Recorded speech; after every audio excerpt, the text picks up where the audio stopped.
नमस्कार, तुमचं स्वागत आहे सुंदर मी होणार या नाटकाच्या सेटवरती. हे आहेत आमच्या सर्वांचे लाडके अमोल बावडेकर. म्हणजे ह्या नाटकामध्ये सुरेश ही भूमिका करणार आहे आणि त्यांच्या नावाप्रमाणे त्यांच्या भूमिकेत पण सुरेश सूर हे आहेतच. क्या बात आहे. मी करते आहे बेबी राजे ही भूमिका. नाटकाविषयी पात्राविषयी काय सांगशील? या नाटकात माझं कॅरेक्टर सुरेश आहे, जो लहानपणापासून एकटा वाढल्यामुळे थोडा इंट्रोवर्ट आहे आणि दीदी राजेंच्या बोलण्यानंतर ह्या वातावरणात आल्यानंतर तो एवढा खुलतो की नंतर तो गायला लागतो सगळ्यांसमोर. सो हे दोन चेंज ओव्हर या नाटकात मला करायला मिळतात आणि पुलंचं नाटक आहे, करायला मिळतं, बाकीची गोष्ट आहे. मी आता तेच म्हटलं, मला असं वाटतं मी अजून त्याच एक्साइटमेंटमध्ये आहे की तू विचार कर ना, पुलं कधीतरी बसले असतील त्यांच्या घरी आणि पेनानी कागदावर त्यांनी हे शब्द लिहिलेले असतील आणि ते शब्द आपण आत्ता बोलतोय. ही का भाग्याची गोष्ट आहे, अत्यंत भाग्याची गोष्ट आहे. मला असं बेबी राजे हे पात्र सुद्धा मला असं वाटतं की आज सुद्धा अनेक मुलींना त्यांना जे हवंय ते अचीव करण्यासाठी त्यांच्या व्यवस्थेतून कुठेतरी एक बंड पुकारावाच लागतो. हो, एक्झॅक्टली.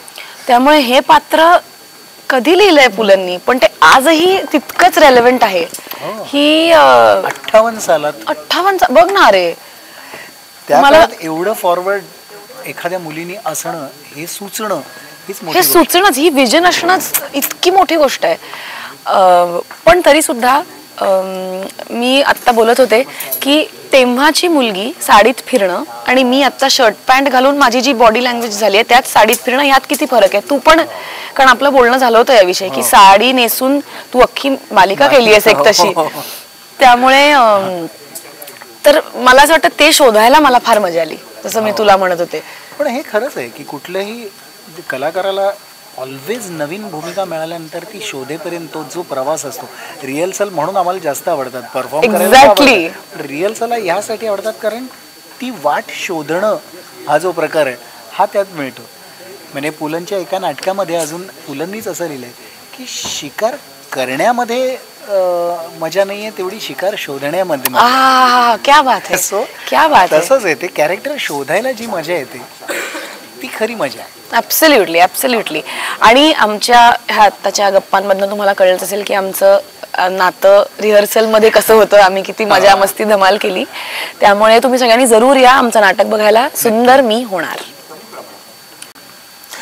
नमस्कार, मी आस्ताद काळे. लवकरच सुंदर मी होणार एक अभिजात कलाकृती रंगमंचावर तुमच्यासमोर सादर व्हायला सुरुवात होणार आहे. त्या नाटकामध्ये संजय ही भूमिका साकारण्याची संधी मला मिळाली आणि त्याबद्दल मी आमच्या नाटकाचे निर्माते आणि दिग्दर्शक राजेश देशपांडे यांचा मी खरंच आभारी आहे. नाटकाविषयी सांगायचं झालं तर 1958 साली ह्या नाटकाचा पहिला प्रयोग सादर झाला. पु ल देशपांडे लिखित हे नाटक आहे आणि स्वातंत्र्यानंतर लगेच भारतामध्ये घडलेल्या काही घटनांचे उल्लेख या नाटकात तुम्हाला दिसतील.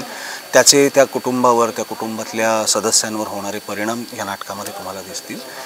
मनोधैर्य खचलेल्या एखाद्या व्यक्तीला पुन्हा जगण्याची, पुन्हा स्वतःच्या पायावर उभा राहण्याची उमेद मिळण्यासाठी किती गोष्टी कारणीभूत ठरू शकतात किंवा ती उमेद जाण्यासाठी कशा काही गोष्टी कारणीभूत ठरू शकतात याविषयी बारीकसं भाष्य केलेलं या नाटकात तुम्हाला दिसेल. ह्या आत्ताच्या संचामध्ये, कलाकार संचामध्ये तुम्हाला जवळजवळ 3-3.5 वर्षांच्या विश्रांतीनंतर, विरामानंतर पुन्हा एकदा विद्याधर जोशी म्हणजेच आमचे लाडके बाप्पा जोशी पुन्हा एकदा तुम्हाला दिसतील. सृजा प्रभुदेसाई, स्वानंदी टिकेकर, अमोल बावडेकर, अभिजित चव्हाण अशी तगडी स्टारकास्ट ह्या नाटकामध्ये आहे. नमस्कार, मी राजेश देशपांडे.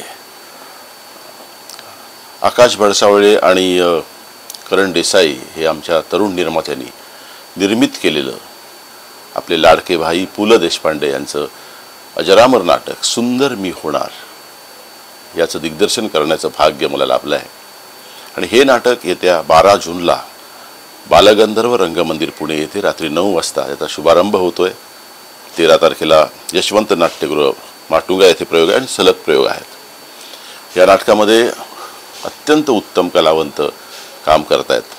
विद्याधर जोशी एका दीर्घ आजारातून परत आलेत. अभिजित चव्हाण सर्वांना माहिती असलेला, आस्ताद काळे, अमोल बावडेकर, सृजा प्रभुदेसाई, स्वानंदी टिकेकर, श्रुती पाटील, सृजन देशपांडे आणि विराजस अशी एक छान ॲक्टर्सची टीम आम्हाला मिळाले आणि सगळ्यात महत्त्वाचं मला जे वाटतं ते तंत्रज्ञ. संदेश बेंद्रे हा सध्याचा मराठीतला आघाडीचा नेपथ्यकार आहे. त्याने याचं नेपथ्य केलं आहे. अत्यंत सुंदर राजवाड्याचं नेपथ्य आहे. म्हणजे नेपथ्याला टाळीला पडद्याला टाळी नेपथ्याला मिळते वगैरे जी काही कन्सेप्ट आपल्या मराठी रंगभूमीवर आहे, तर हे नेपथ्य जेव्हा पहिल्यांदा लोक बघतील तेव्हा नक्कीच टाळी येईल. मिलिंद जोशी यांनी उत्तम संगीत दिलं आहे, गीत लिहून त्यालाही गाणं केलं आहे.